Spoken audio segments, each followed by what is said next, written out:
no no ba se oniri afa. Hello. Hello, Idamiyo. Hello mo. Idamiyo. Una gbe ma mwewa. Wa mo wa do mweru mo pa no ma e dey free. O debo, really I must to lo bua. Oma mo ru mo pa no ma we wo ko debo no yin yawe.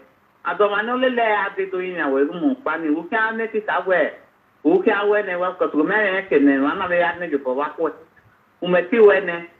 For me, me try ne. Wa mo ru mo pa no ma. Oma ni family we. Oje we no ma ro lega. Oma ne ti dey free. I want make it day free. Ime no we even so waro e bi orun opo si e ha no wa kun yo wa. Bi e ya live here ni na gogo we gbo wa ni. I make it go gbo wa we o gbo wa ni I make it go very ro. We okay. E go no nya wa mo wa na ro e ha anu eva. Ayin ya be tenancy ni. Iya gogo, iya we mi kugbe. Ugbo eva no. The first one Eda no nya wani odanyo beni ya beza e mani ebere wo pa ya ya me tia ti tugbe number 2 utwale ona bi ayi gbe be anya me ti bi ale lo pa ko se soro ivie Nigeria soro ni amogwa no ma ye bi asan de ni amogwa na mo san de mo mi so eni ya gba bi awe mi kugbe won san de me Mama, mata no we owoke landlord or friend dem ani avio yo wa. Ko mata ma me we abo wokin yen so or friend do pia ni amu yo wa. Aga mommy na mo a we ake gbe la ake gbe tana ti ni gwa. Abo kan wa san la dia. Mommy ora. E mani matoge. Ora. Italy o wa po. Me ti ajeje mi ma. Owa po Italy. Owoke landlord wa wo owoke. Owoke landlord wa we tenant no vio yo wa. Amaka ta na o. E landlord awa ba agege. E tenant ni we mi tan ko mani ere ti e. O da ni ere won na we no we no de. O ma pe ba tu so igbe no pe wa ko e. O ma e de gbe o ma pe ba fu o ba ari soro pa ari mi na. We wa ya lagwa ni we ni wa ko gbe la do o teme ba fu na wo te so igbe no do ma pe. Ere ko kan wa ya la mi ko ni du ko ni ejo wo wa yi. Ne we na bo e kwa me de o e. O e gbagun a o. A be ma me won e so we ji won na yan egbe wa wo. Yo ye ta e ni na mi a se sa yen gita. O le bi awon ni mo ma ni yan gbaje. O ni wa la wa yi. Wa da be Ega ni eternity ni egi respect bi anonya wa. Egi wa ko so ka ma ko no respect na bo kan re possibility ne. O kan re possibility ne na. Awo no se ayo wa da ti mu wa wo. Ora mo mi oro. Ni wa tata bo wa po. Ni wa po. Abi for me. Ime inya egwe mi amu ewa ni me ni me mu wa jem na nge na won pala o. Oleti me wa mi te boy ni. Awon agwa ho ni romu ni wa. Ade ya na be ta we owoke awogwe laledi. Oga oku obe wa ni na o da fe laledi o bi hawe. Mom ni de dai na ba be na be kunu ta. Oro ezi. Oro ezi. O wa ezi vitally that time. Atiku wa dame o. So ni eze ko aro ni awa pe la tenya ya bi we no do ta be so ni se we amugwe we re ya gwanjo e we za ke wa ko tu we kan be to dog dage o ken la de o ken la lodi de pa ne po ni aba no de e oni ya wa re bus stop awa o ke o rin ya no wo wa o bo kan so rin ya no wo wa mo mi oro po bi tali na e na be ba so po bi talo fara Wage bare banya ifi werie na. E banya ifi werie. Am go sagana de rofe. Una mo gwa no ma, o le ga maje, o le ga. Wa gwe pa mo no mie. Wa gwe am ko no ene gbe o. Wa gwe gwa le no, wa gwe tolo nwa be no mo. Be no mie. Wa hin ale ba fu se fu ka gedian de. O nu bi yo gwa dore kona. U ke la. No ene gbe. No ma ene gbe no ro. Ya wa ye peti no lo ni sa la we ba fu. O no ni ari pa lo ma pa na. Mo na ro yan po ame sunu dawe oka sunu dawe ni a ah go na da so de ni kapa e ba me na kali me mo wa no ma le bo o ma ni me wo wa nya na kapa go yin yi ni egbe ben me gi mo wa na me gi re ti jo wa ko so le ga e no nya wa je o le ga that means what I start to say we o le ga no go fi ale ba pro o ge ti age ge we o ma ni mo pa na na ya ri pa lo ya ba be ba ko ma ma o no ko no de gbe ji na ma de gbe na ji no ro ma ka o a ta wo li pa lo gboro le ba fu o ma no ni are wa no ni wa ge ko sa ma si gai a ge yo ere na ya we ni ya wa o ni ma je why so ta panya tigbe ta why te go na sigwa we ita na sigwa wona yi awu kan we gwa kwa be o o e ri fa tunu ya gwa gwa no fa tunu ya gwa gwa mami ya sara obaga ya wada we wa anybody no gi mo money why mweru mu wa ni ya no gwa lo wa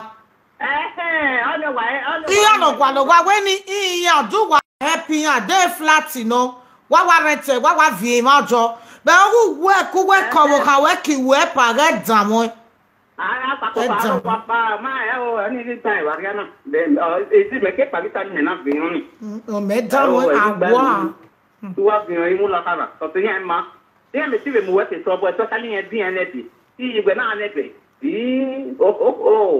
e agwa le ke ni alu gbe no pale pe la ta pale pe ma la wa di te we ke mo rumu na la dia ino to mo la rumu na agwa le gbe anu ta no ya to pale gbe nu gbe de ba no wa la we pata pale gbe ma pe gbe ku we yo so ya agwa le gbe anu ta e ba po so gbe no pe ba ko e gi pe gbe no no kin e gi kin nu we me ke na du ye no pale gbe me ke na re are di ene de ni mo mi ni bun we ta ko ni bun esa lo bo wa mi ta do be fan gbogbo e we bo no wa re na and for me big bear you up there big bear you that's what I know so you want to respect yourself that's what I know cuz o no get that be up there ya we no ya go o get no that no go get that be up o ko ya let me go to the message so that's what I see where say mama ya te message na say where say o side tin we okay mommy and when we no be see pa wala wo ye we agbon ya like go ami wa no ma like go wari o ne o hwana me we sisunu samunu gwa wari o moro payo gwa o na we wo bo kan we all those our boy fear them maybe o bo kan we na gwa boy wa me gbeso we payan wari odo aye no ina ebe ni ya tati mani kuwe iya do ye bossas eso do fode mi obe we gbe bai o ijene ne bossas so fode mi obe bai adegbo epa owo we ko manage e ogwo para no obe go ni negbe hin na we ken wa o no ga ugwe ni ado ya wa gbo a eri o ma yerumu we pa erumo ni no pa ni no free ni eri o ma ro pajo o ije bossas ni ne odo ahia yo here ada wa ga ho ta magwe mama oni se etu mo se pana we na ri ya la ma gbe o ga gwo wo kan we gwon ri boyo isabo o ta magwe oni se ye kevi oni se etu ma kini pado na e ma e venu we wa mo se so no yo bo we na kana emi na ovie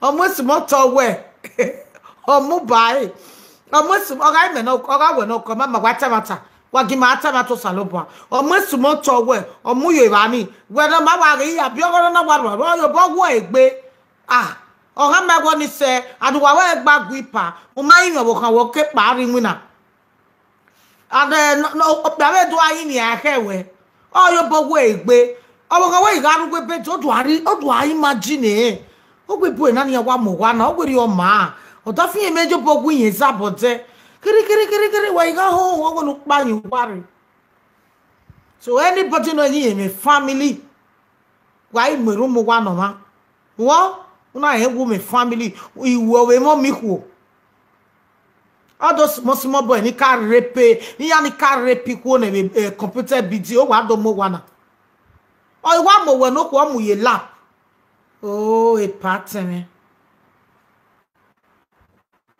E pardon. Me guarde la video. E pa mere la video.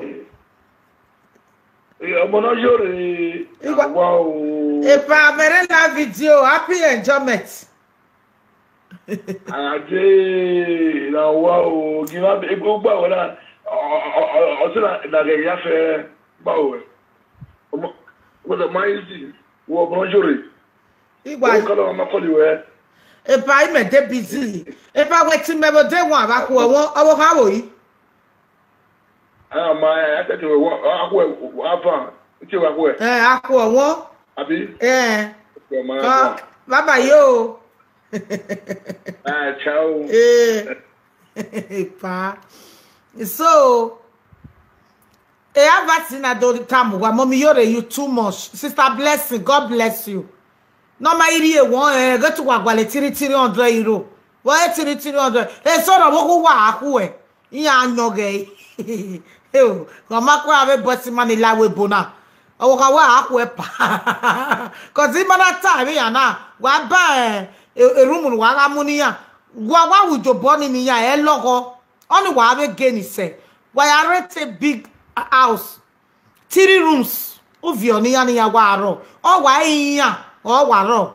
Emi we ayi ga wu every month ya collect go. Egi owo kan we jo no ya collect go. We no pia o ya ajo. We are collecting go. Oh, what we are to deba wa who we are no. Ya wa no ge mama. E mama no ye oh we. Ya igwe na ya sufu ye ku we. Im e ti do gbe kijin ya bo ko sin ya ven we bo ya en gbe yan. Mi na ni ayin oni ye wa mo ye gas. Ye wa sufu jo gba de o wa sufu je ni tan wo kan we ya we. Ya go bo kan we ya ge. Especially when we na ame kebe epa o wo pari e ba ni wa vinya yo wa o kan we gele ame kebe ye totally palo e mama huela dia wo betun ikebe u joko epa so do ai uhun we logo na u amaba ga mo boni ni ri okorin o ya ri gu uhun we na u o wa lo e no o kan we so adma ya ai Awo kan we sun adma ya he. O kwa da kwa la do be betun ona ro to we. Awo pe amosoko oyo.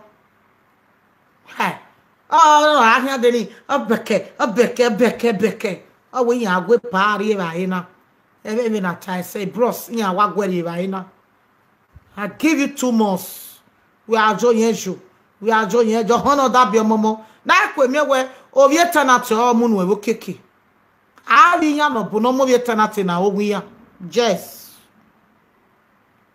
ese we o vive wa ho we o please am yo vive ko we o ko we sera gwa ma ye go me no do totoy wo bi o mo no we wa bie o ko eso wenira bi ata we please o vive wa le fu ano vive iji o vive wa ho we please no mi owo wa bi omo na wa kegbegbe epa eni oro totoy so why mo wa niyan I forget it 300 euro 300 euro is nothing e ma na ri yo wa ave ma no e asge o be ka advance person odo epu wa o be pa we eyan bo e iwa mo egbe we ni pa no we mo egbe ri o iwa mo egbo ri perfume ori eru obi ego bokpa eso mo bibi change uru we ma geta owo we ga adma ya so do are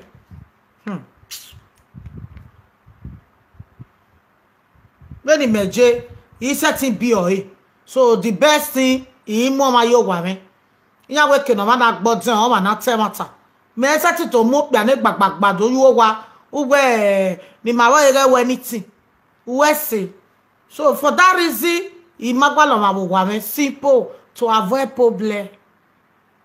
Oda fon vero wa o wa mo egbe na ewo wi yen wa.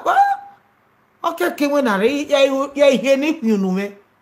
So wa gele ga o pia no pia save all han we save life we. Simple. Let me je me set bi o e. The only thing I ya bi o e o ga magiri o pia. ada pagiri okpana me we bo iyo na tota joku owe mama iya egbere gbe hin pagiri especially mama na nida e mama ke mwe ba NSA 1 week odo ru arwa odo fresh e mama isoro na ga je ki odu pon de ki e o ma no mweru muna awe mi e Peter idele teacher tigwe ye ike jose 1 month uge go do pe won so ami apagiri no reto wo mo gele ga apagiri no anybody na mosi o ga lagwa mo musto amosi ko se mi da ya waje stop na me trouser idegie ina me cover si idegie so for that reason igwa one e wa we me wa he o me tin bi o so wa amana time yan na wa gwere be rumu kwa mune wa do ya disturb bo hun wa tu wa kwale tiri of 400 euro enigo oli ala ki America. Vivi America,